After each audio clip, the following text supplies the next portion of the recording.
How are you all getting on? What? Perfect. Epic edge-of-the-seat action. I'm exhausted just watching that. Absolutely terrific. You are in it to win it. The one place for everyone. Join us on Saturday on BBC One and BBC One HD. The BBC News now on BBC One with Sophie Rayworth at Television Centre and Hugh Edwards at Buckingham Palace. Tonight at 10, President Obama makes history by addressing both Houses of Parliament in Westminster Hall. He appealed to the world's democracies to support the uprisings in the Middle East and North Africa and praised the shared British values which had allowed him to reach the White House. It's possible for the sons and daughters of former colonies to sit here as members of this great parliament, and for the grandson of a Kenyan who served as a cook in the British Army to stand before you as President of the United States. Earlier in the day, a different kind of special relationship on show as President and Prime Minister entertained members of the armed forces. For the First Lady, a journey to Oxford, where she encouraged a group of London schoolgirls to aim for the top. We passionately believe that you have the talent within you, you have the drive, you have the experience to succeed here at Oxford and at universities just like it across the country and across the world. And tonight, a farewell banquet for the Queen as the Obamas prepared to leave for France tomorrow. Also tonight, flights in and out of northern Britain resume as the ash cloud from Iceland's volcano moves away. But the arguments continue over how airline cancellations were managed. A corruption crisis at FIFA as two of the most powerful men in world football are accused of bribery. And arguments over the NHS. The Doctors' Union, the BMA, calls on the government to rethink health reforms in England. On BBC London News, the computer hacker facing extradition to America is given fresh hope by President Obama. And this sex attack victim tells us she's forgiven Ken Clarke for his comments about rape.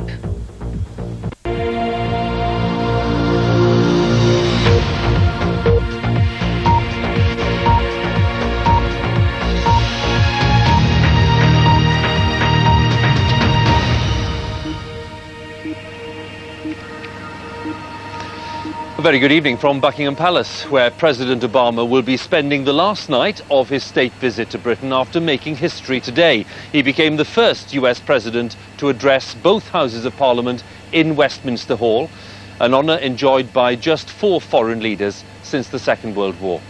He insisted that British and American influence around the globe remained as dominant as ever, and that the world's democracies should support the popular uprisings in the Middle East and North Africa.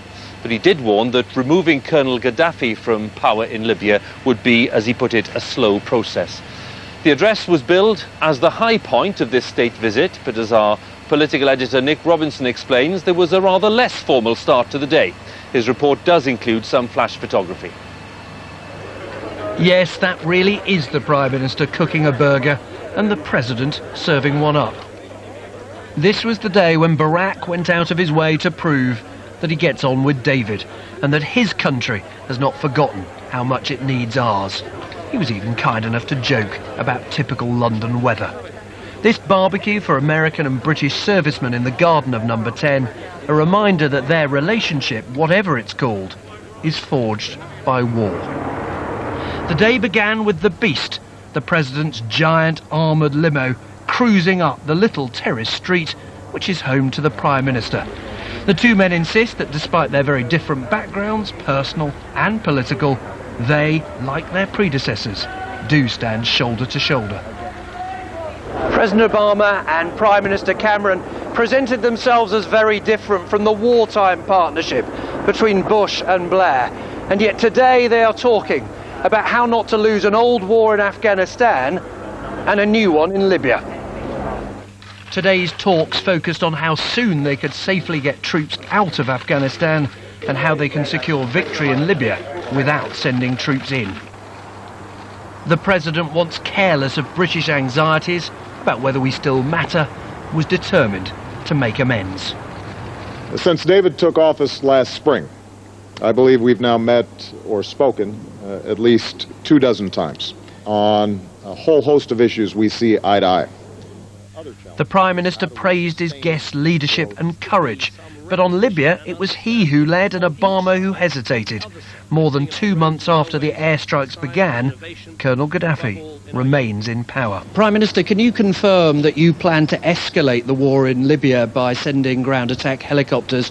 And Mr. President, can you confirm that the United States will sit that particular mission out? We should be turning up the heat in Libya. I believe the pressure is on that regime. You see it in the fact that the rebels have successfully liberated much of Misrata. You see it in the success in other parts of the country. So I believe we should be turning up that pressure, and on Britain's part we will be looking at all of the options for turning up that pressure.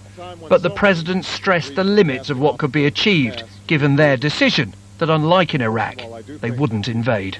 Once you rule out ground forces, then there are going to be some inherent limitations to our airstrike operations. But ultimately, this is going to be a slow, steady process.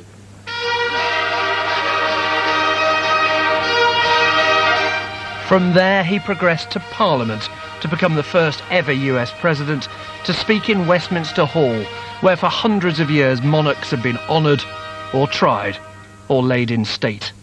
The President of the United States of America, Barack Obama. Former prime ministers lined up to hail a man who declared that the time when their two countries should lead the world was not over. The time for our leadership is now. It was the United States and the United Kingdom and our democratic allies that shaped a world in which new nations could emerge and individuals could thrive. And even as more nations take on the responsibilities of global leadership, our alliance will remain indispensable to the goal of a century that is more peaceful, more prosperous, and more just. The Libyan people would be protected, he said. Arab states encouraged to embrace democracy. And we are now preparing to turn a corner in Afghanistan by transitioning to Afghan lead. And during this transition, we will pursue a lasting peace with those who break free of Al-Qaeda and respect the Afghan constitution and lay down arms. And we will ensure that Afghanistan is never a safe haven for terror. This was, above all, an optimistic speech. It presented America and Britain as an example. Former enemies who now had one of the strongest relationships the world had ever known. It is possible for hearts to change and old hatreds to pass. That it's possible for the sons and daughters of former colonies to sit here as members of this great parliament, and for the grandson of a Kenyan who served as a cook in the British Army to stand before you as President of the United States. There was never any doubt that Britain was in love with Obama. Today, though, he sought to end the doubts about whether he likes us. Nick Robinson, BBC News, Westminster. So what were the areas of agreement and indeed the areas of tension that emerged from the day's talking? In a moment we'll have more from Nick Robinson, our political editor who's in Downing Street, but first our North America editor Mark Mardell is with me here at the Palace. And Mark, the question I suppose for you is, what did President Obama achieve today? Well, it wasn't his most brilliant ever speech, but he certainly sort of nailed the attitude that he didn't like the Brits very much. We feel special, we feel essential now. But I think more importantly than that, what was really interesting, his insistence, bold insistence, that the West does still have to lead in the world. His argument was that British and American values were in a sense exceptional, although they weren't just Western values, they were universal values. Britain and America were willing to push for them, sometimes to fight for them. And the most interesting phrase to me, who would take our place? A reminder that some of the rising powers aren't democracies, others don't have our occasional enthusiasm to intervene. And it crossed my mind, would an elderly white man have been able to say that? But President Obama can get away with it, but it felt like somebody reaching, feeling towards a doctrine rather than setting out an entirely coherent thesis. Mark, we'll talk again a little later. Thank you very much for now. Let's go to Nick in Downing Street and ask you really, Nick, David Cameron tonight, how will he be measuring up today? Well, remember, as he will be remembering, that Barack Obama is not merely the world's most powerful politician, he's a global superstar. And at one level, all that the Prime Minister wanted is to be able to be seen to be high-fiving with him, to flip burgers with him, and to hear him say, yes, we see eye to eye. Now, of course, the substance is the bigger test. And I'm not sure the Prime Minister will yet know what those words uttered today will actually mean for how the war in Libya is escalated, how it reaches its conclusion, how indeed the war in Afghanistan is de-escalated, whether the two countries can agree exactly when to bring the troops home, exactly how and when to start talks with the Taliban, providing they distance themselves from Al-Qaeda. One other little wrinkle, I think, for the Prime Minister, he would have hoped for an endorsement or an implied endorsement of his economic policy. The President was asked to give that, but he didn't. We've all got to cut deficits, he said, but on different paths in different ways. And he went on to stress the importance of investment and not cuts. Nick, thank you very much. Nick Robinson there for us in Downing Street. Later in the programme, we'll be reporting on another Obama venture today. This time it was Michelle Obama, the First Lady, with a group of schoolgirls from London on a visit to Oxford University. More on her message to them in a short while, but now back to you, Sophie. Hugh, thank you. The rest of the news now. Flights to and from northern Britain have resumed after the volcanic ash cloud from Iceland led to hundreds of cancellations and delays yesterday. The volcano has now stopped erupting, but there are warnings that Iceland is entering a new cycle of volcanic eruptions, which may lead to far more disruption in the future. Our science correspondent David Shookman reports. Startling new pictures of how it all began. Lightning flashing across a dark sky, triggered by an eruption so powerful it lifted the ash 12 miles high. Compare that to the volcano now, 5 days on. Amateur footage captured the final spectacular blasts. In the end, a wisp of steam. So, is the problem over? Well, the ash was thrown up into some pretty turbulent weather, so forecasting isn't easy. This is the latest Met Office assessment. The worst ash marked in red, thin ash in pale blue. This is what's below 20,000 feet. That matters for takeoff and landing. It'll shift around, but gradually disperse. Now, higher up, above 35,000 feet, there's far more of it. That's what was ejected on Saturday. But even this is forecast to thin out and eventually vanish by Friday. Today's Scottish airports, the worst hit, were getting back to normal, and pressure from the airlines has led to a new policy that planes can fly below any ash.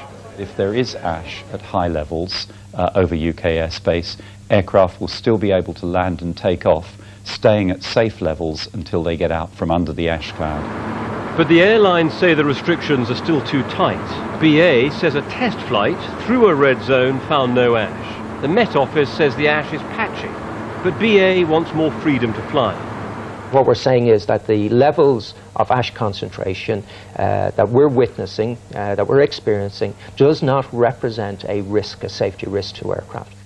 So what next from Iceland? These are the most active volcanoes in Iceland.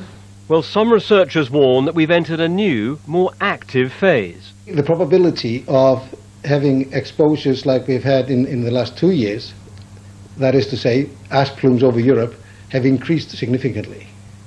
And so we should expect to see more of this in the near future. So this volcano has now calmed down. But if we are in an active phase, we could get more scenes like this and more disruption to flights every few years. David Shookman, BBC News. Two of the most powerful figures in world football have been accused of bribery.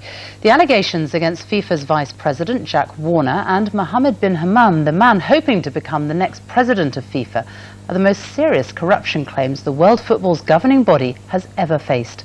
Here's our sports editor, David Bond. The World Cup, the biggest and most valuable sporting party on the planet. But for the men who run it, there hasn't been too much to celebrate of late. FIFA's plush headquarters in Switzerland have been under siege amid a series of damaging corruption allegations filed against its most senior officials. And today, the most damaging so far, levelled against this man, Mohammed bin Haman, running to be the next president. He told me earlier this year he wanted to clean up FIFA.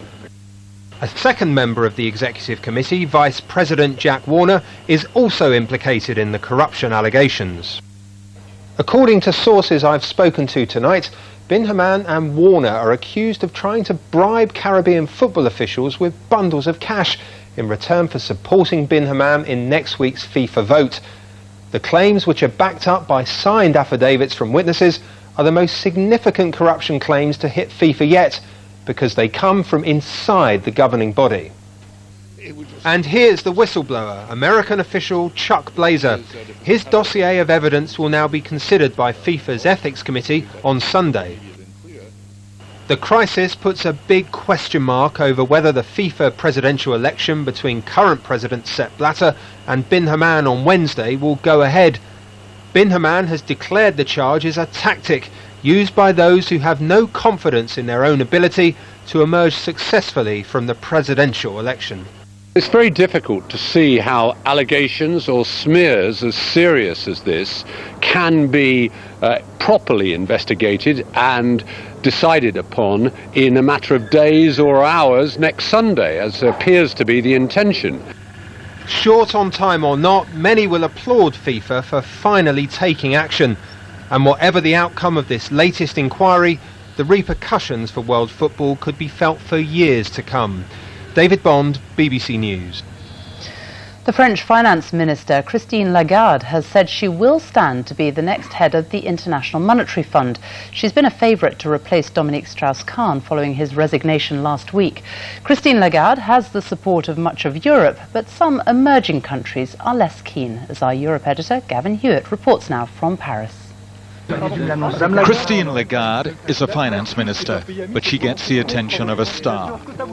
She was surrounded today when she gave a conference in Paris to declare she wanted to replace Dominique Strauss-Kahn as the next head of the IMF. In terms of being a woman, I think, I bring to the equation a new dimension that is not very often represented in financial circles. And I'm not suggesting that I should discriminate against anyone, but I think to include, to reach out to all is actually a plus, particularly suited for the institution. Christine Lagarde is aged 55 and a former synchronized swimming champion.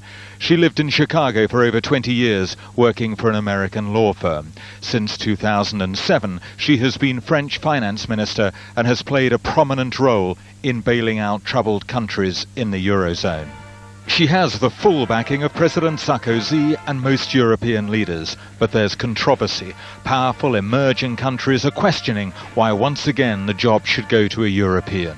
Even Europeans don't dispute anymore that their traditional right to claim the IMF managing director position is now obsolete. It's an argument Christine Lagarde doesn't want to get drawn into. Well, it's not my turn or your turn. It's a question of an open and transparent process that is merit-based. But the Europeans, struggling with their debt crisis, are using all their influence to ensure they have an ally at the IMF. The IMF job became vacant after Dominique Strauss-Kahn resigned after he was charged in New York with attempted rape. It has been a huge embarrassment for France. Among the qualifications for the IMF job that Christine Lagarde listed today was the fact that she was a woman. She had previously observed that there should never be too much testosterone in one room. In many respects, she is the opposite of Dominique Strauss-Kahn, even though she is French, but it definitely plays in her favor. And if the Americans also decide to back her, then she's probably unstoppable. Gavin Hewitt, BBC News, Paris. The former girlfriend of Levi Belfield, the man accused of murdering the schoolgirl Millie Dowler, has been giving evidence at his trial at the Old Bailey. Emma Mills, who was living with Belfield at the time, said he disappeared on the day that Millie went missing. Sophie Hutchinson reports. Emma Mills arriving at the Old Bailey to give evidence against her former partner and father of her children. Levi Belfield, who has convictions for murdering 2 young women and who's been described as a predatory and violent offender, is accused of the kidnap and murder of Millie Dowler.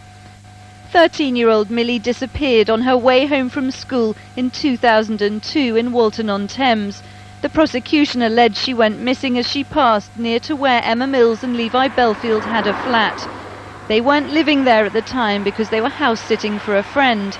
Emma Mills told the jury how, on the day Millie disappeared, it was unusual. Speaking of Levi Belfield, she said, "He disappeared. His mobile was off. I was trying to get in touch with him."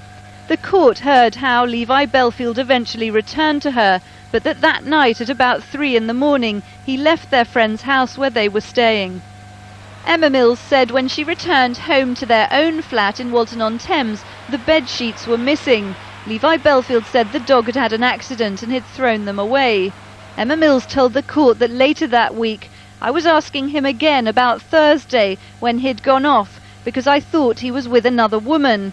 He said, 'Why do you keep going on? What do you think? I've done Millie?'" Millie Dowler's body was found in Woodlands 6 months after her disappearance. Levi Belfield denies her kidnap and murder. Sophie Hutchinson, BBC News at the Old Bailey. The NHS won't be undermined by competition. That's what the Deputy Prime Minister Nick Clegg will insist tomorrow. But at the same time, the Doctors' Union, the BMA, will demand that the government's plans to reform the NHS in England be withdrawn or rewritten. It all comes as the government's listening process into the plan changes comes to a close. Here's our health correspondent, Bronwyn Jeffries. The government wants to change the NHS in England from top to bottom, giving doctors more say over budgets, encouraging more competition for the NHS. But there was a chorus of concern, some from NHS staff. 6 weeks ago, the Prime Minister said they would pause and listen. These are means to an end, to deliver better care. And this is the man behind those plans, Health Secretary Andrew Lansley speaking to GPs this week. Family doctors from areas where they're getting ready to take over NHS budgets. Many are keen to get involved, but still full of questions. Andrew Lansley says he's been listening hard. He doesn't believe NHS staff want to ditch the principles behind his health bill. They want frontline staff to be able to make decisions, more decisions about how they use resources to deliver the best care for patients, how they design services. They want to focus on outcomes. So to that extent, if the principles and the vision is there, it's very important then not to let anything interfere with that. But really, the things we're talking about are things which are important, but not about the fundamental principles. At the beginning of the year, the government outlined big, bold plans about how the NHS should be changed. Now, after a bit of a pause and listening events like this one, they're getting ready to make major changes. It's what happens to hospitals under these plans that's controversial. Competition would be encouraged, private companies and charities bidding to treat NHS patients. Tomorrow, Nick Clegg will defend the right of patients to make that choice, but promise private companies won't pick off the easy work. The Doctors' Union, the BMA, says the government needs to listen harder and rewrite or scrap its plans to increase competition. I've been present when these very points have been made to the panel, to ministers, to MPs, that the bill has to change, that there are fundamental principles in it that are completely wrong. And I find it very hard to believe that somebody could actually go through the listening exercise and come out with the conclusion that there is widespread support for the central principles.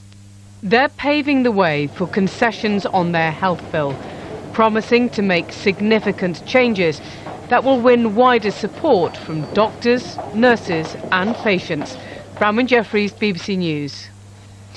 Back now to our main story, President Obama's state visit to the UK. Hugh is at Buckingham Palace now. Hugh.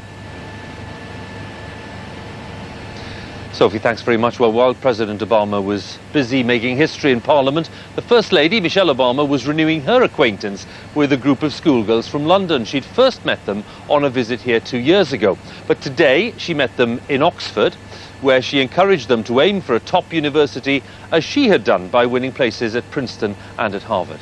Our special correspondent Razia Iqbal reports on the First Lady's Day. The First Lady is as much of a star draw as her husband. The audience here may not be as big or as grand as at Westminster Hall, but for Michelle Obama, it is just as important. I want to recognize these brilliant young women from the Elizabeth Garrett Anderson School. And it may not seem that way on the surface, but Michelle Obama sees herself in these girls. I felt this strong sense of connection with all of you, because in your stories, I saw so much of my own story. And I knew that I wanted to visit with all of you in a place like this. Look around. I mean, just look at this. All of us believe that you belong here, that this is a place for you as well. The message is about dreaming big and aiming high, as she did, Princeton, Harvard, and top lawyer. And being mom-in-chief is right up there. The most important thing to me is raising strong women and raising my daughters well. Probably because that's what my mother did for me. I push my girls, but more importantly, I love them a lot. And that's what I feel for all of you. I want you guys to feel that in your lives so that you can be excellent, okay? And then it was almost time to say goodbye. Michelle Obama has often pointed to her own humble origins growing up on the south side of Chicago as a potent example of how, regardless of background, high achievement is always possible. And with her commitment to education, she's inspired many young people with a single comment: it's cool to be smart. For some, this was their second meeting with the First Lady. It was exciting then, but it was definitely more exciting now because being in Oxford and also getting to hug her as well. Michelle Obama wants these girls to have more than just a day trip to Oxford. They are smitten by her faith in them. Inspirational, memorable, perfect. Mission accomplished. Razia Iqbal, BBC News, Oxford. Well, the First Lady rejoined her husband in London this evening, where they've been hosting a farewell banquet at the US Ambassador's official residence. That's in London's Regent's Park, where the Queen and the Duke of Edinburgh were the guests of honour. The Obamas leave London in the morning for the rest of this European tour. So let's have a final thought from our North America editor, Mark Mardell, who's with me tonight. And a thought, really, Mark, about the impact of this visit back in the States, and of course a reminder that there's more to come. Well, I think in the United States it's a picture story, those brilliant pictures not only of him in Ireland with the Guinness, but all the pageantry and pomp. And remember, however famous you are in the States, you don't get anything like that, and they lapped up the royal wedding, they loved it. So to see their president like that will be great for them. And you know, it's an election year next year, and he looks like a statesman rather than just a politician. And then on to really serious business in France, how to help those people in Egypt who are rioting on the streets, who are protesting because of the lack of jobs. Can Europe put together, and the rich countries of the world, a programme to help them? That's very serious stuff, no pomp and ceremony there, but again something that will be seen go down well back home, I think. Mark, thank you very much once again. Mark Mardell there for us. And that's it. On the day Barack Obama became the first US president to address Parliament in Westminster Hall, and that on the last full day of this state visit. There's more national and international news on the BBC News channel, but now we can join our news teams where you are. Have a good night.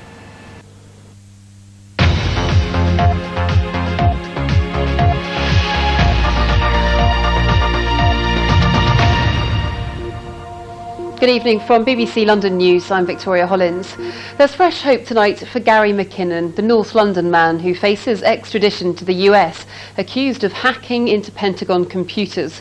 Today, President Obama said he would respect Britain's decision about whether Mr. McKinnon should be handed over to the US authorities.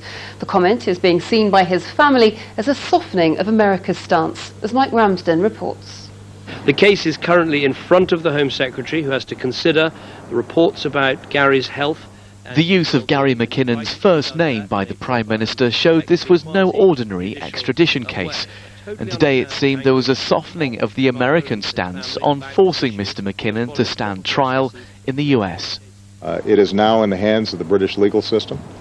We have confidence in the British legal system coming to a just conclusion, and so we await resolution and will be respectful of that process. What the President is saying is that he will let Britain decide if Gary McKinnon is fit to be taken abroad for trial. He hacked into Pentagon and NASA computers in 2001, the biggest military computer breach in history.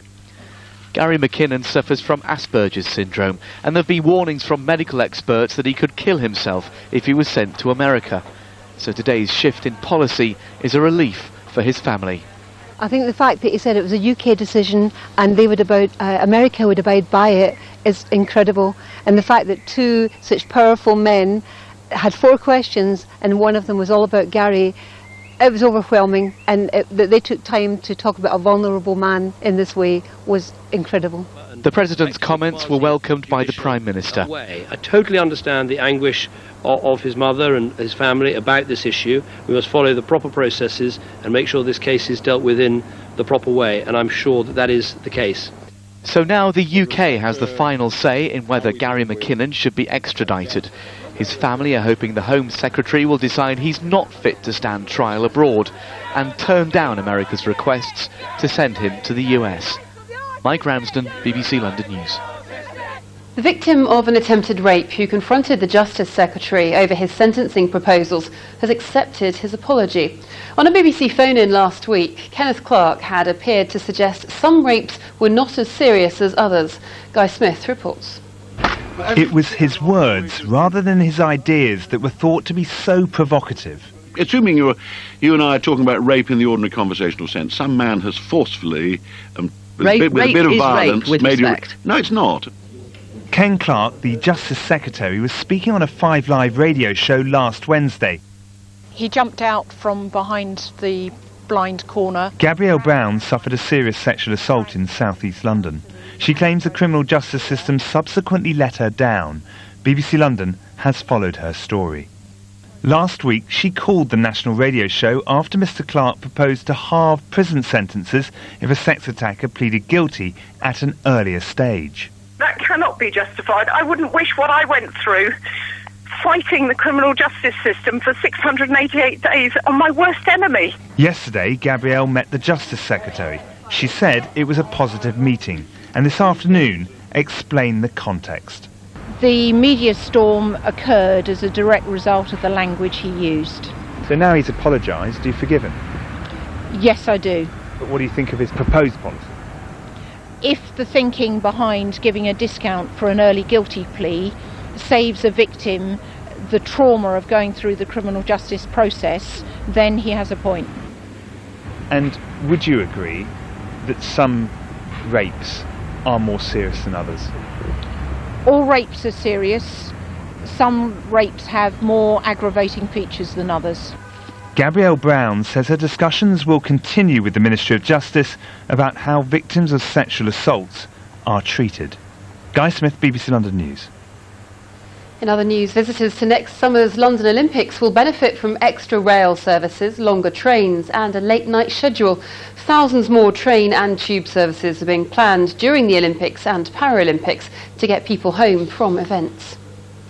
Plans to allow exploratory drilling for oil and gas in the Surrey Hills have been rejected by the County Council. Europa Oil and Gas had hoped to carry out the work near the village of Cold Harbour. They may now appeal against the decision, but many locals insist any exploration will cause environmental damage. Around 100,000 football fans will descend on Wembley this Saturday for the Champions League final when Manchester United take on Barcelona in an evening kick-off. It's led to concerns over public disorder, with supporters able to drink throughout the day. However, as Sarah Orchard reports, the Met has spent 2 years planning for the event. FA Cup final day and 90,000 Stoke and Manchester City fans arriving at Wembley. It was a straightforward operation for the Metropolitan Police, but Saturday's Champions League final has taken 2 years of planning. We have spotters coming over from Barcelona, and we have Catalan-speaking spotters coming over, and also from Manchester United. We're going to Italy! The Met visited the last 2 finals in Madrid and Rome to learn from their European counterparts. This year's final is only the second time the match has been held on a Saturday night, and there are concerns about football fans drinking ahead of kick-off.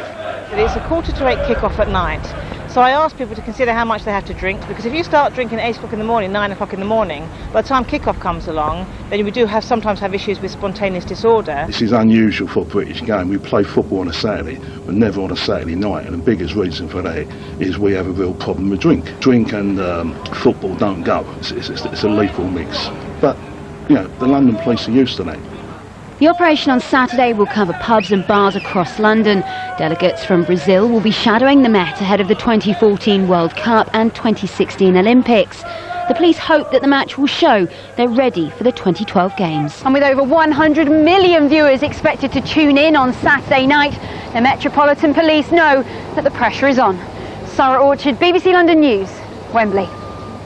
And the weather with Peter. Cloudy skies tonight and a few drops of rain, so it won't be anywhere near as cold as it was last night. Tomorrow, a grey day, some sharp showers, might be a few rumbles of thunder, a few rattles of hail, and that breeze is going to make it feel much fresher. A few showers still with us on Friday, but they should clear away and it should warm up again. And that's it for this evening. We're back tomorrow morning in breakfast. Bye-bye.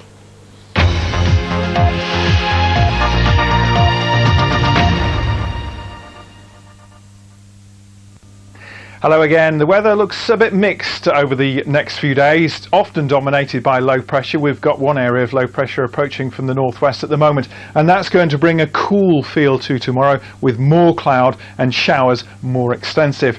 Now you can see the clouds swirling around the low already. That has already brought some showery rain into Scotland and Northern Ireland and some more wet weather here overnight. We could see a few bands of showers pushing into England and Wales, but for many eastern parts of England, again, it's dry, but this time with more cloud. Last night we had clear skies and a touch of frost in rural areas. Tonight it's very much milder, typically 9 or 10 Celsius, but it's not going to warm up much tomorrow. We start with the rush hour with the showers and the rain in the west, but a strengthening wind will push the showers further east, some of them turning heavy and thundery. So a few sharp showers are likely in the afternoon through northern England, the Midlands, East Anglia, maybe a rumble or two of thunder, and some hit and miss showers coming into the southeast of England. Not great weather at all for golfing. The PGA starts at Wentworth tomorrow. A few heavy showers, mainly in the afternoon and early evening. Maybe even a rumble or two of thunder and some blustery winds too. Windy right the way across southern England, pushing those showers across quite quickly in the afternoon. But for the southwest of England, the showers should be fewer during the afternoon, maybe even a bit of sunshine. And it should dry up a bit in Wales as the afternoon goes on. So for the cricket, this time it's the first test between England and Sri Lanka in Cardiff. The showers are more likely early in the play. It actually turns windier in Wales as the showers become fewer during the afternoon, and it's going to be windy in Northern Ireland as well. Gales along the north coast, the showers fewer and lighter during the afternoon. Maybe a bit brighter in the southwest of Scotland. For the north and the east there's more cloud and more rain. But Friday looks drier. It won't be as windy either. We will still have a few sharp showers across eastern England, a bit of sunshine developing elsewhere, but more rain toppling into western Scotland and Northern Ireland later in the day. Now Friday is drier because the low pressure is pulling away, taking away the showers and the stronger winds, but only briefly because this next set of weather fronts come in. These are quite weak, but they just set the scene on what could be a bit of a disappointing weekend. A westerly breeze freshening, drawing in a lot of cloud, some light and patchy rain from time to time as well. Don't forget you can get a full 5-day forecast where you are by going online. But that's it from me. Good night.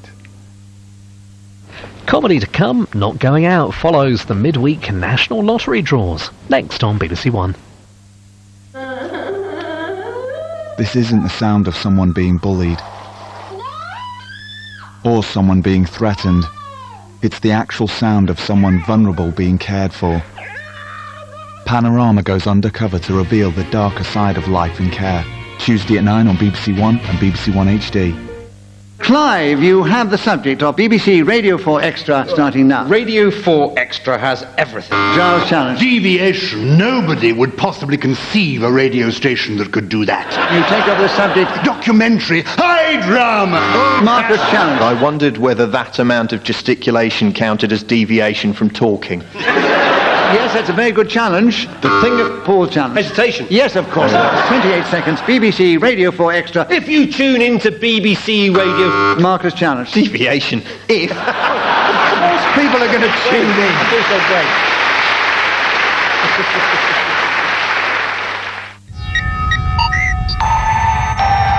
Lee wins £1,000 in a writing competition, and Smug doesn't even cover it. Not going out here on BBC One in 10 minutes. First though, are you about to win big?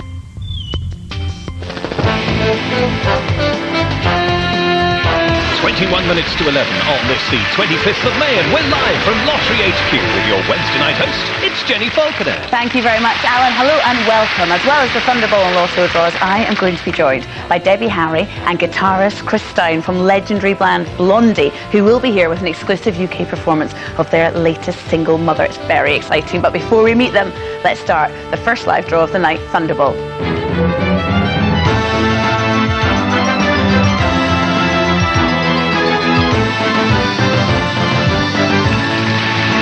Right then, Alan, over to you. Okay, let's go. Let's release those midweek balls, please, Julie.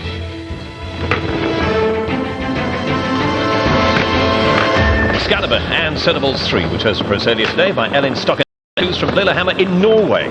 Draw team tonight, adjudicator Joanne Alexander, drawmaster Julie Morrissey. On Saturday, over 255,000 tickets won a prize. Congratulations if you were a winner. Jenny. Right, here we go. Good luck. We're off! And the first one tonight. Which is it going to be? That's the question. There's the answer, look. That's 31. Next tonight. All eyes on the machine. Which is it going to be? There's the answer, 26. They'll get 3 opportunities per week to play this game, Wednesdays, Fridays, and Saturdays. Next up. There it is, number 7. 2 more needed from this, our first machine. Here's the first of them. There it is. That's number 8. There's even a prize for matching with just the Thunderball itself, remember. Final ball. There it is. 28. Jenny. Now remember, matching with the Thunderball alone will still win you a cash prize. Here we go. Good luck.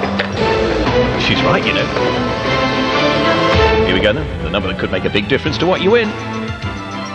There it is. That's number 3.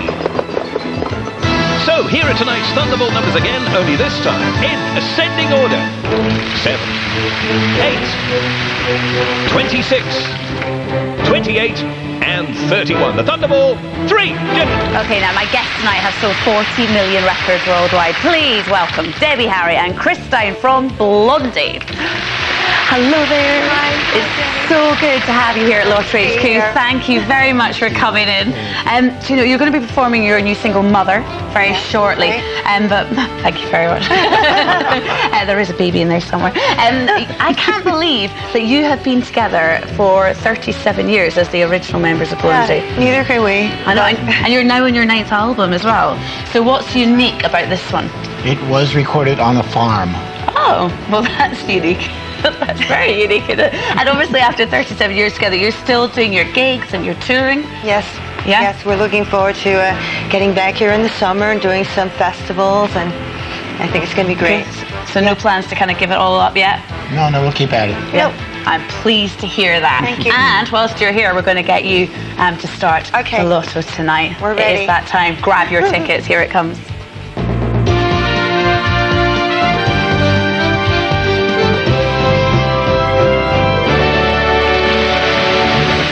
Okay, so Alan, what is in the jackpot tonight? Jenny, tonight's big Lotto jackpot's been estimated at a cool £2.4 million.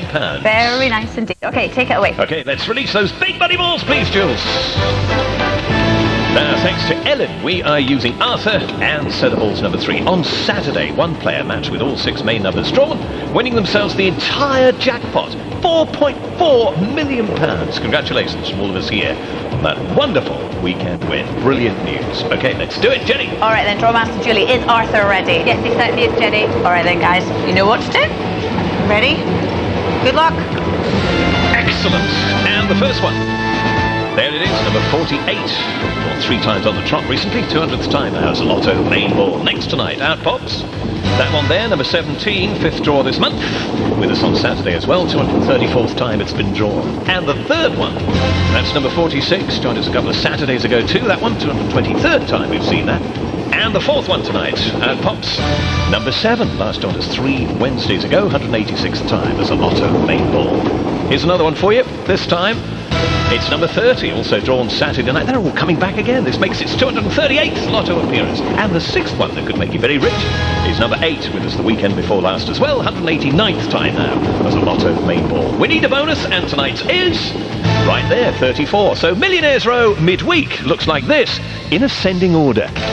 7, 8, 17, 30, 46, and number 48. The bonus tonight, 34.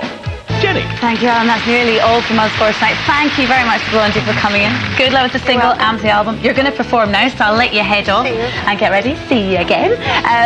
Kate Edmondson will be here on Friday night at 11:20 with a Euro Millions rollover jackpot of £23 million, along with the UK Millionaire raffle and Thunderball draw. And I'll be back on Saturday night during Who Dares Wins from 8 o'clock with more musical magic in the form of 90s boy band Hanson. But now it's the legendary Blondie performing their new single, Mother. See you soon.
$31. The Thunderball was 3. And early indications show there are more than 156,000 winning tickets on this game tonight. In the main lotto draw, the winning numbers were 7, 8, 17, 30, 46 and 48. And the bonus ball was 34. It looks like there's just one lucky jackpot winning ticket, winning just over £2 million.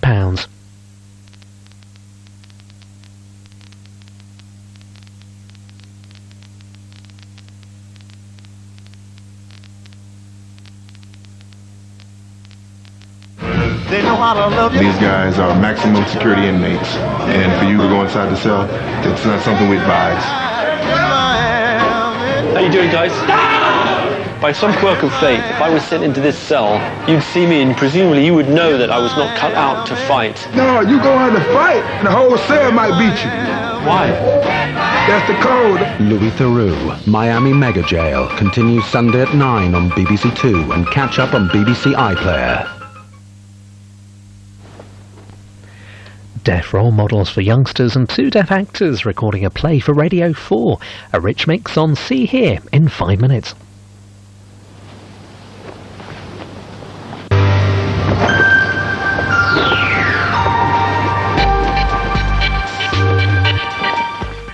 Ahead of tonight's Sign Zone on BBC One, Darren Betts' weather view. Hello again. On Wednesday, the temperature reached 22 Celsius in the southeast of England, but it's not going to be as warm as that today. Instead, our weather is becoming more and more dominated by this area of low pressure, which is just edging in slowly from the northwest and has already brought some rain for Scotland and Northern Ireland. And during today, the showers will become more extensive elsewhere. It's going to be another cool day for Scotland and Northern Ireland and a cooler day for England and Wales. We've still got some wet weather through the rest of the night, and it's mainly again for Scotland and Northern Ireland, though there will be some showers coming into England and Wales. Eastern areas of England largely dry and cloudy, much milder than last night when we had a touch of frost. Tonight temperatures will be nearer 9 or 10 Celsius, but it won't get an awful lot warmer through the day. We start with the showery rain in the west, but the strengthening wind will push the showers further east through the day, some of them heavy and possibly thundery. So a cloudy day across much of northern England, and here we will see some showers arriving, maybe the odd thunderstorm as well, and temperatures lower than they were on Wednesday.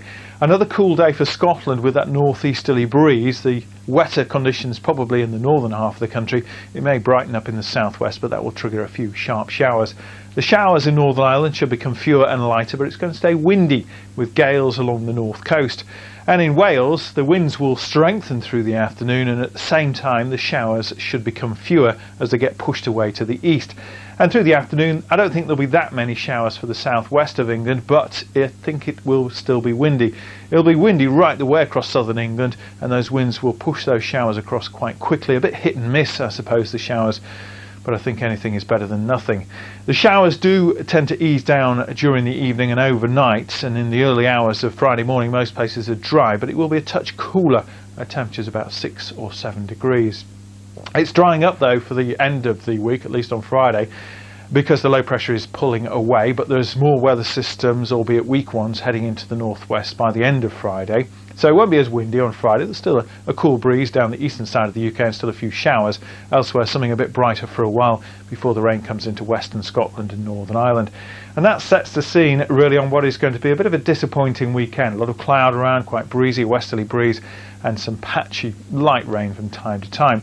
Through the weekend across Scotland and Northern Ireland, the winds will freshen and we'll see some showers or longer spells of rain, particularly western Scotland and the north and west of Northern Ireland.